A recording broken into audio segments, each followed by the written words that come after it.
Hello students, welcome to D Kumar classes. 10th class का जो math हमने किया था स्टार्ट, उसके अंदर हमने 2 एक्सरसाइज अपनी कंप्लीट कर चुके हैं अकॉर्डिंग टू एनसीईआरटी बुक्स। तो उसके बाद हमारा जो नेक्स्ट टॉपिक है, मैंने जो स्टार्टिंग में आपको डेमो लेक्चर दिया था उसी से रिलेटेड है, जो हमारी पहली यूनिट 8th की लगा लीजिए, 9th की लगा लीजिए, चाहे 10th की लगा लीजिए, तो उसी से रिलेटेड है, तो उसको समझना बहुत ज़रूरी है।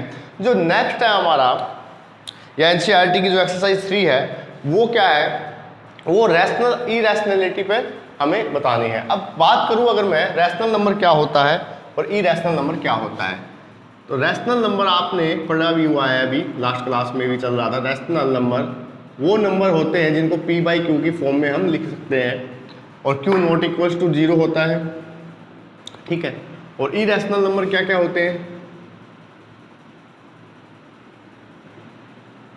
रैशनल नंबर क्या होते हैं? इरैशनल नंबर जिनको p बाई क्यू की फॉर्म में हम नहीं लिख सकते, ठीक है। इसमें भी q नॉट इक्वल टू 0 होगा, तो इन्हें इरैशनल नंबर कहेंगे। थोड़ा सा मैं हिंट दे दूं कि मैंने आपको करवाया था कि रियल नंबर 2 पार्ट में डिवाइड किया था हमने, इंटीजर और डेसिमल। तो डेसिमल जो नंबर थे उसके अंदर भी हमने part dividing, terminating, non terminating और रिपीटिंग टर्मिनेटिंग। तो टर्मिनेटिंग जो थे वो पॉइंट के बाद फिक्स थे, और नॉन टर्मिनेटिंग जो थे वो पॉइंट के बाद फिक्स नहीं थे। और रिपीटिंग नॉन टर्मिनेटिंग में क्या था कि पॉइंट के बाद वैल्यू रिपीट हो रही थी। तो उसमें हमने पढ़ा था कि रैशनल नंबर कौन कौन से थे, repeating terminating, repeating non terminating decimal और टर्मिनेटिंग डेसिमल। ये क्या थे आपके डेसिमल के अंदर? सारे के सारे रैशनल नंबर थे। और उसके बाद जो हमारे इंटीजर थे, पॉजिटिव इंटीजर, नेगेटिव इंटीजर, वो भी सारे के सारे रैशनल नंबर थे। इरैशनल नंबर कौन से थे? इरैशनल नंबर थे रूट की सारी value, but not perfect square. Not perfect square मतलब रूट के अंदर प्राइम नंबर तो होंगे ही होंगे, लेकिन ऐसे नंबर जो परफेक्ट स्क्वायर नहीं है, जैसे √4, √9, √16, √25, √36। और इसके अंदर बाकी जितने भी रूट की वैल्यूज है 2, 3, 5, ये सभी की सभी क्या है आपकी इरैशनल नंबर है। अब जो हमारी एक्सरसाइज ये कहती है कि हमें क्या करना है, इनकी इरैशनैलिटी प्रूव करनी है, मतलब इन नंबर्स को हमें इरैशनल प्रूव करना है। इरैशनल प्रूव करने के लिए हमारा जो चैप्टर है वो किससे रिलेटेड? प्रूव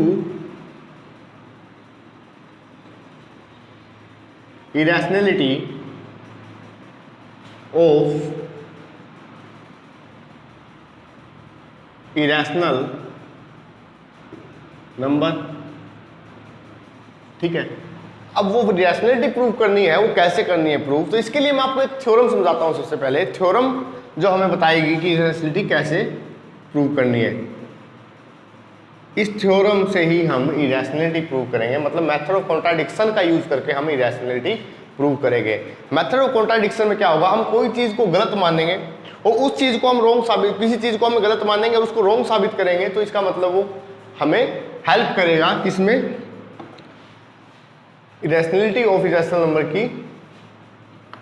अब देखिए थ्योरम क्या कहती है। थ्योरम कहती है कोई नंबर p है, कोई नंबर p है जो कि एक प्राइम नंबर है, कोई नंबर p है जो कि एक आपका प्राइम नंबर है, ठीक है। कोई नंबर p है जो कि प्राइम नंबर है और p डिवाइड्स बाय a, और कहता है कि p जो है a से डिवाइड हो रहा है। p डिवाइड्स बाय a, तो p जो है a से डिवाइड हो रहा है। या आप लिख लीजिए कि p divides by a square. If p divides by a square then p divides by a। अगर p जो है a स्क्वायर से डिवाइड हो रहा है तो p a से भी डिवाइड, a स्क्वायर p से डिवाइड हो रहा है तो a भी p से डिवाइड होगा। मतलब p a स्क्वायर को डिवाइड कर रहा है तो p a को भी डिवाइड करेगा। जैसे मैंने लिख दिया कि आपके पास 100 है, 100 को 2 से डिवाइड किया तो इसका मतलब 10 भी 2 से डिवाइड होगा, 10 भी 2 से डिवाइड होगा। समझने के लिए हमें मेथड यूज करना है। अब इसके बाद हम प्रूव करते हैं कि प्रूफ हमें कैसे करना है। समझिए बिल्कुल आराम से। जैसे आपके पास नंबर है √2 और आपको करना है prove that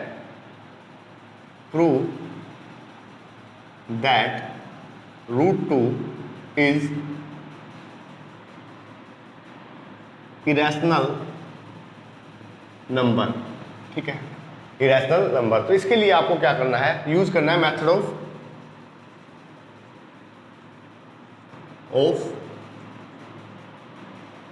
contradiction, method of contradiction का यूज करना है हमें, ठीक है। तो हम इसके अंदर क्या करेंगे, कोई चीज होगी वो गलत मान लेंगे। गलत मानने का मतलब let √2 be a rational number, √2 be a rational number, ठीक है, √2 बी अ रैशनल नंबर। अब इसके बाद क्या करना है आपको, और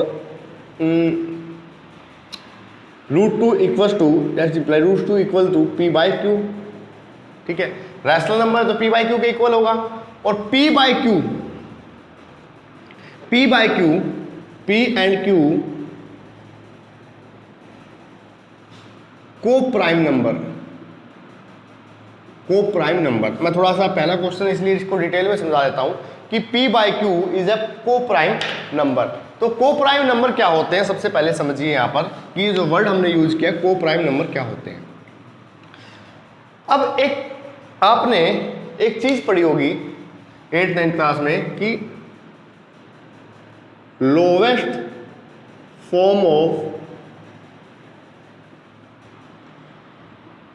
rational number, lowest form of rational number क्या होती है। जैसे मैंने एक रैशनल नंबर लिया, जैसे आपके लिख दिया मैंने 14/16, तो ये क्या होगा 7 यहां पर आप ले लीजिए, अभी और जा रहा है ये, आप लीजिए यहां पर 4 ले लीजिए, ठीक है। तो 7/2 तो इसके बाद ही कहीं और जा रहा है, नहीं जा रहा। तो इसका मतलब क्या है कि ये इसकी लोवेस्ट फॉर्म है, मतलब काट कर जितना भी छोटे से छोटे फ्रैक्शन बनते हैं उतने छोटे फ्रैक्शन बना दीजिए। और इसमें एक चीज और है कि इनका HCF क्या होगा, इनका HCF होगा ओनली 1, ठीक है। तो कोप्राइम क्या होता है, कोप्राइम एक ऐसा नंबर होते हैं, दो ऐसे नंबर होते हैं जिनका जैसे 7 और 2 कोप्राइम नंबर है जिनका HCF हमेशा क्या होता है 1 होता है, जिनमें कोई भी चीज कॉमन नहीं होती, उन्हें कोप्राइम कहते हैं। इसीलिए ये बहुत जरूरी है कि P and Q coprime number है, ये आप अच्छे से समझे कि कोप्राइम नंबर हमने क्यों लिखा। कोप्राइम नंबर वो होते हैं जो lowest form of rational number होती है ये, जिसके अंदर HCF सिर्फ 1 होता है। इसके बाद अगर ये कोप्राइम नंबर है, अब देखते हैं हम यहां से नेक्स्ट जो स्टेप है हमारा, भाई √2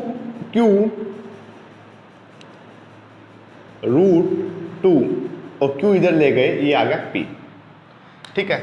और यहां से हम क्या करेंगे, स्क्वेयरिंग बोथ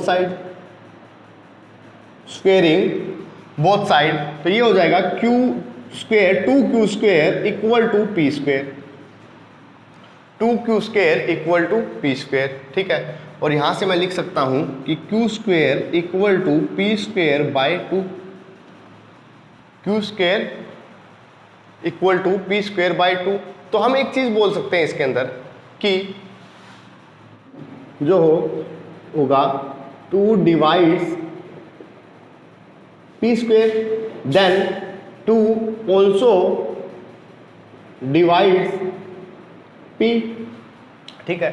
जो P होगा वो जो 2 होगा वो P² को डिवाइड कर रहा है, तो वो P को भी डिवाइड करेगा। यहां से हमने ये चीज निकाला, ठीक है। तो हम अगर ये बात है तो हम ये लिख सकते हैं कि P डिवाइड बाई 2, और इसको मैंने मान लिया इक्वल टू C, इसको मैंने मान लिया इक्वल टू C। अब यहां से क्या करेंगे हम, P equal to 2C, P equal to 2C, ठीक है। इधर लिख देता हूं मैं, P divide by 2 equal to C मान लिया मैंने, तो P इक्वल टू 2C आ जाएगा। और दोनों तरफ फिर से हमने स्क्वेयरिंग बोथ साइड, तो क्या होगा P square equal to 4c², P square equal to 4c²। और पी स्क्वेयर की वैल्यू क्या है, पी स्क्वेयर की वैल्यू हमारे पास है, पी स्क्वेयर की वैल्यू 2q²। तो यहाँ से मैं लिख सकता हूँ 2q² इक्वल टू 4c²। और क्यू स्क्वेयर की वैल्यू जो आएगी वो आ जाएगी आपकी 2c², ये 2 अपॉन में चला जाएगा तो 2c²। ठीक है, तो देखिए पी स्क्वेयर की वैल्यू आ गई हमारी 2c²। ठीक है, पी स्क्वेयर की सॉरी क्यू स्क्वेयर की वैल्यू आ गई 2c²। अब अगर हम ये चीज़ सोचें, ध्यान से सुनिएगा कि पी स्क्वेयर इक्वल टू आया आपका 4c², P square equal to आया आपका 4c²। ठीक है, ये आया, ठीक है ना। और जो क्यू स्क्वेयर आया आपका वो 2c² आया। तो इसका मतलब क्या है कि जो p बाई क्यू है, p बाई क्यू है, उसके अंदर जो p बाई क्यू नंबर है वो को प्राइम नंबर नहीं है। p बाई क्यू जो है वो को प्राइम नंबर नहीं है। तो हम यहां पर बोल सकते हैं कि को प्राइम नंबर क्यों है, क्यों नहीं है, क्योंकि इन दोनों में ध्यान से देखिए कि इनका HCF 1 नहीं है, HCF नॉट इक्वल टू 1। ठीक है, क्योंकि इसमें 4 2 का मल्टीपल है और ये भी 2 का मल्टीपल है, तो HCF 1 नहीं आएगा। तो अब हम ये बोल सकते हैं कि जो हमारा अजम्पशन था, जो हमने अजम्पशन किया था वो रोंग है। तो ठीक है, अजम्पशन रोंग है तो इसका मतलब this number is not a rational number. Assumption क्या किया था, हमने अजम्पशन किया था कि √2 बी अ रैशनल नंबर, और दूसरा जो अजम्पशन किया था पी क्यू आर को प्राइम नंबर, और को prime number P and Q नहीं है। तो इसका मतलब क्या हुआ, इसका मतलब यही हुआ कि ये जो अजम्पशन था वो रोंग है, और ये नंबर अगर ये रोंग अजम्पशन, ये नंबर रैशनल नंबर नहीं है, तो इसका मतलब ये नंबर क्या है, इरैशनल नंबर है। ये नंबर क्या है, इरैशनल।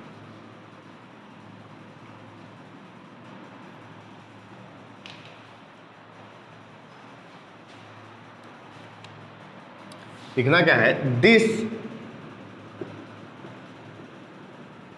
कॉन्ट्राडिक्शन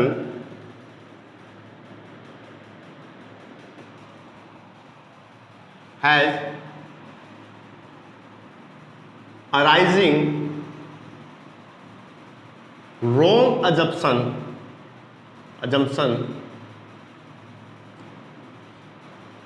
ठीक है, has arising wrong assumption so that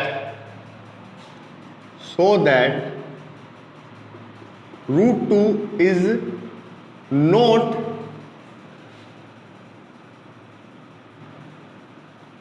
rational number,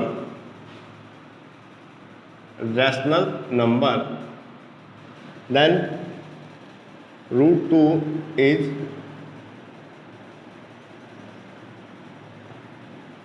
irrational number, √2 is irrational number।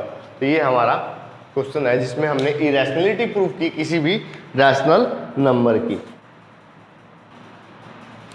जो नेक्स्ट हमारा एक और क्वेश्चन है वो लेते हैं हम ऐसा ही, ताकि आप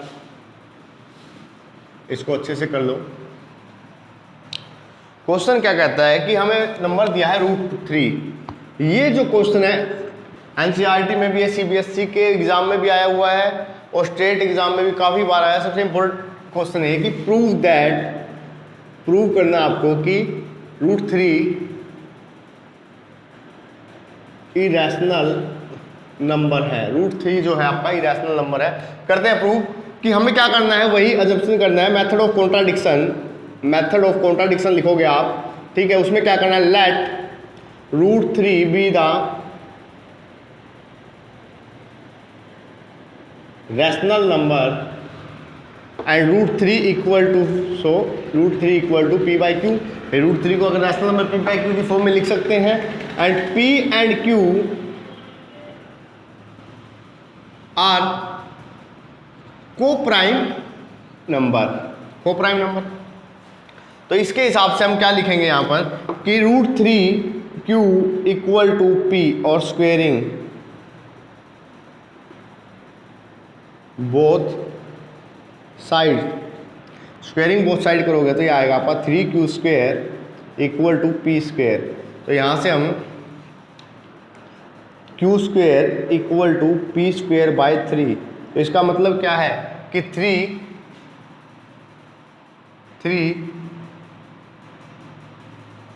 डिवाइड्स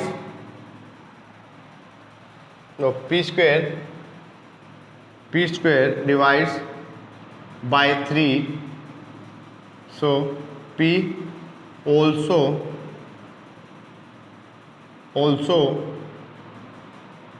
divide by 3, ठीक है, p also divide by 3। तो हम यहाँ से p² अपॉन में 3 इक्वल टू मैंने माना c, तो p² इक्वल टू 3c और p² equal to p upon में 3। भाई यहाँ से क्या होगा कि p² अपॉन 3 है तो p भी 3 से डिवाइड होगा, p भी 3 से डिवाइड होगा, तो ये है, और इसको हमने मान लिया c के इक्वल। अब दोनों तरफ स्क्वेयरिंग करेंगे, जब हम दोनों तरफ स्क्वेयरिंग करेंगे तो स्क्वेयरिंग में क्या होगा, p² अपॉन में 9 इक्वल टू c², तो p² equal to 9c², p² equal to 9c²। अब यहाँ से हमें क्या करना है कि p² की जो है वैल्यू लिखनी है, p² की जो वैल्यू थी वो कितनी, 3q² इक्वल टू 9c² और q² इक्वल टू 3c², ये हमारी वैल्यू आई। तो यहाँ से अब आप क्या करोगे, q² की वैल्यू आई आपकी 3c² और ये आई 9c², ठीक है। एक काम कर लीजिए कि अगर ये आ गया यहाँ से तो हम लिख सकते हैं q² डिवाइड बाय 3, ठीक है। q² अगर डिवाइड बाय 3, भाई q² अगर 3 से डिवाइड होता है तो q ऑल्सो डिवाइड बाय 3, और इसको आप d मान लीजिए। d मानने का बेनिफिट क्या होगा, d मानने का बेनिफिट ये होगा कि हम इस क्वेश्चन को फिर अलग से, क्योंकि ये c² है, ये c² है, तो वो हम नहीं करेंगे। हमने क्या किया, q/3 इक्वल टू d, ठीक है, तो q equal to 3d, q equal to 3d। तो इसका मतलब क्या हुआ कि q इक्वल टू 3d और p कितना आ रहा है हमारा, p आ रहा है 3c, p यहाँ से कितना आ गया, p आ गया आपका 3c, ठीक है। तो हम बोलेंगे कि p/q अगर मैं लेता हूं यहाँ पर तो ये आएगा 3c अपॉन में 3d। तो हम ये क्या, ये कोप्राइम नंबर है, 3 तो दोनों में कॉमन है। कोप्राइम नंबर वो होते हैं जिनमें सिर्फ h कुछ कॉमन ना हो, HCF जो हो 1 हो, लेकिन यहाँ पर तो 1 के साथ साथ 3 भी आ रहा है, तो ये कोप्राइम नहीं है। और तो कह सकते हैं हम कि बाय द कॉन्ट्राडिक्शन या आवर अजम्पशन इज रॉन्ग, ठीक है। P and Q not a co-prime number, so not a co-prime number, so √3 is। तो ये था हमारा जो सिंपल था। इसके बाद इसकी जो नेक्स्ट टाइप है जो हम करते हैं,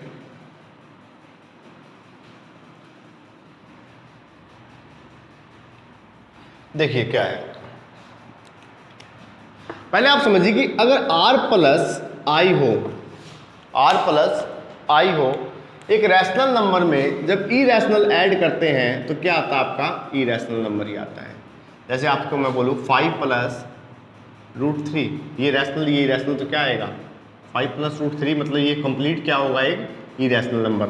अगर रैशनल नंबर में इरेशनल नंबर हम माइनस करें तो क्या होगा, तो भी आपका इरेशनल नंबर होगा। और रैशनल नंबर में रैशनल जोड़ोगे तो क्या आएगा, रैशनल नंबर, और इरेशनल नंबर में इरेशनल जोड़ोगे तो आपका इरेशनल नंबर ही आएगा। तो ये चीज़ आपको ध्यान रखनी है। तो अब एक क्वेश्चन लेते हैं नेक्स्ट, जिसकी हमें इरेशनलिटी प्रूव करनी है। इरेशनलिटी प्रूव करनी है जिस क्वेश्चन की, वो है 5 - √3।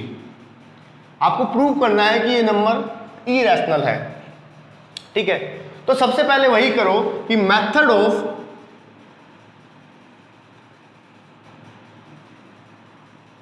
कॉन्ट्राडिक्शन कि लेट 5 - √3 बी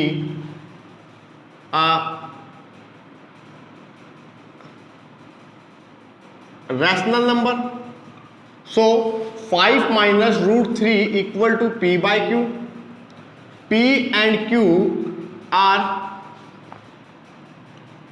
co-prime number, हमें जो पी और क्यू लेना होता है वो हमेशा lowest form of rational number लेनी होती है, जिन्हें बोलते हैं को प्राइम नंबर। ठीक है, तो यहां से अगर मैं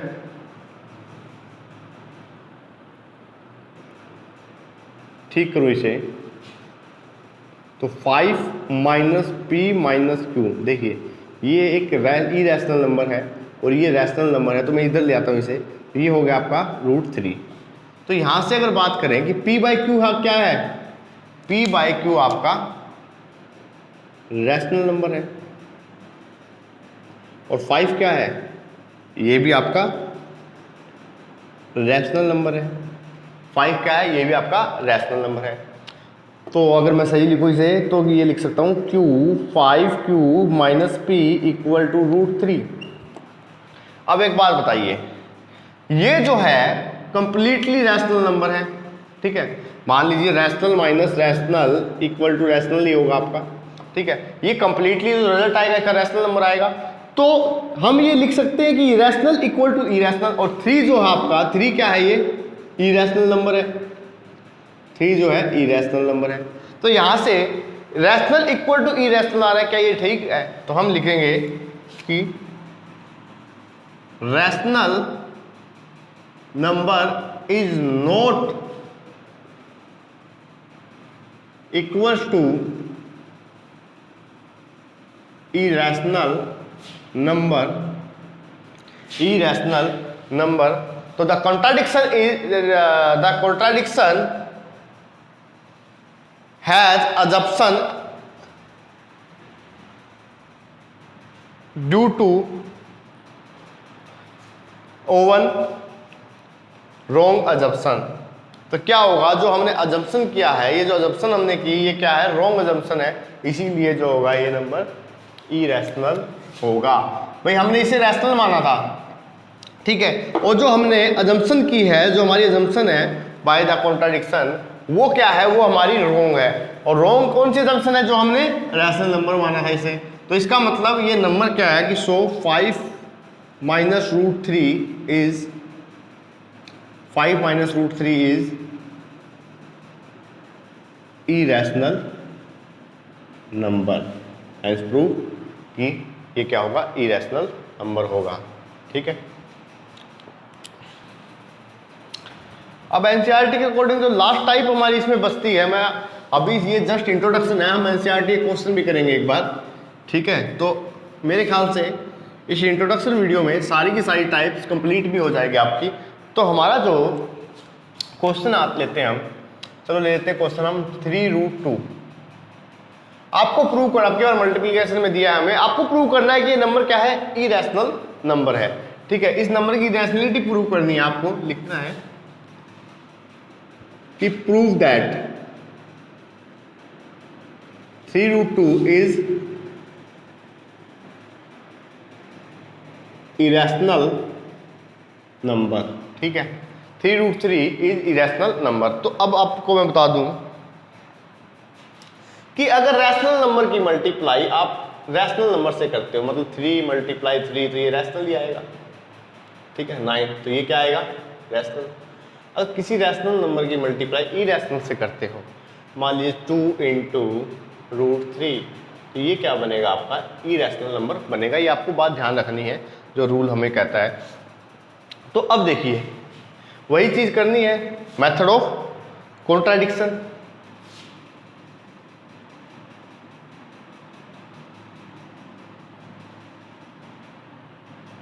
कॉन्ट्राडिक्शन क्या कहता है, मेथड ऑफ कॉन्ट्राडिक्शन। इसमें आपको क्या करना है, let 3√2 be a rational number. So 3√2 equals to p by q होगा। अगर 3√2 equal to p by q, ये रैशनल नंबर होगा। p एंड q वही चीजें सेम है, p एंड q इज को प्राइम नंबर। ठीक है, को प्राइम नंबर। अब इसके बाद को प्राइम नंबर है ये, तो ये वैसे बिल्कुल सिंपल सा है, को प्राइम नंबर है पी एंड क्यू और रैशनल नंबर है। तो अब हम क्या करते हैं, √3 को नीचे ले जाते हैं, ठीक है। तो एक बात बताइए, किसी रैशनल नंबर को जब रैशनल नंबर से मल्टीप्लाई करते हो तो मैंने यहाँ लिखा भी है तो रैशनल नंबर ही आएगा। तो ये जो पार्ट होगा हमारा, ये पार्ट क्या हुआ, रैशनल, और ये जो पार्ट होगा ये भी क्या हुआ, रैशनल। लेकिन ये क्या है आपका इरैशनल। तो यहाँ पर हम क्या लिखेंगे, यहाँ पर हम लिखेंगे कि rational number not equals to irrational number. तो हम फिर लिख देंगे कि हमारी अजम्पशन जो है रोंग है। अगर हमारी अजम्पशन रोंग है तो इसका मतलब क्या है, इसका मतलब यही है कि अगर हमारी अजम्पशन रोंग है तो इसका मतलब यही है कि ये जो नंबर है रैशनल नहीं है। तो इसका मतलब this number is irrational number. तो हमारी इरैशनलिटी प्रूव हो जाती है इससे। तो ये था हमारा जो 3√2 था वो कंप्लीट हुआ। अब इसके बाद हम एनसीईआरटी के क्वेश्चन देख लेते हैं। एनसीईआरटी में सिर्फ 3 क्वेश्चन है और कुछ नहीं है। फर्स्ट क्वेश्चन है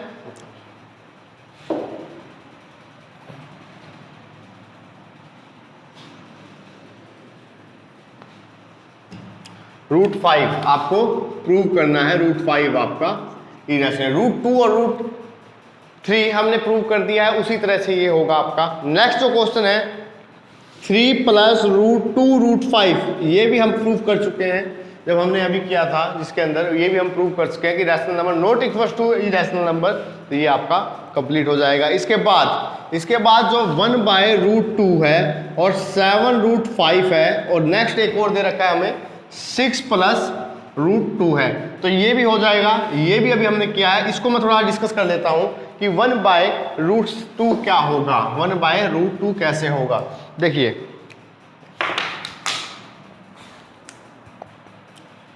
1/√2, ठीक है भाई, ये एक रैशनल नंबर है, ये इरैशनल नंबर, कंप्लीट तो इरैशनल ही होगा, ठीक है। तो हमें ये प्रूव करना है। तो इसमें क्या करोगे, वही चीज कि method of contradiction. Method of contradiction में क्या करना है आपको, लेट 1/√2 बी अ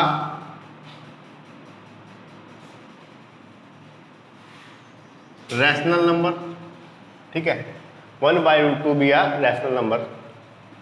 अगर आप चाहो तो इसका रैशनलाइजेशन करके इसको पहले सही बना सकते हो। रैशनलाइजेशन √2/2 आएगा, वो भी कर सकते हो आप।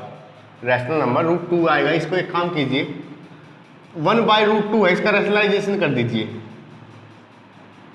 ठीक है। तो ये क्या होगा, 2/2 ये होगा ना। और हमने इसको किसके माना है, इसके इक्वल माना है p/q के इक्वल, ठीक है। तो यहां से मैं कर सकता हूँ √2 2p/q, बिल्कुल इजी हो जाएगा आपकी बात में, ठीक है। तो हमारा क्वेश्चन क्या हुआ, हमने मेथड से मान लिया कि ये को प्राइम नंबर है, वो सभी चीजें हम लिख दी। इसमें क्या हुआ, ये क्या है आपका रैशनल नंबर, और ये क्या है रैशनल नंबर, और ये क्या है इरैशनल नंबर। तो हम लिखेंगे कि rational number not equals to irrational number, so our assumption is wrong, that's why कि ये नंबर जो है आपका इरैशनल नंबर है। कुछ नहीं करना आपको, अगर बटे में आ गया तो उसे सही बना लो, आप उसकी तरह से आप कर सकते हो इसे। तो ये थे हमारे आज के जो क्वेश्चन थे, जो एनसीईआरटी की 1.3 एक्सरसाइज है वो हमने कंप्लीट की इसके थ्रू। तो नेक्स्ट क्लास में हम अपने लास्ट एक्सरसाइज लेके आएंगे जो आपकी फर्स्ट यूनिट कंप्लीट होगी अकॉर्डिंग टू एनसीईआरटी। तो थैंक यू।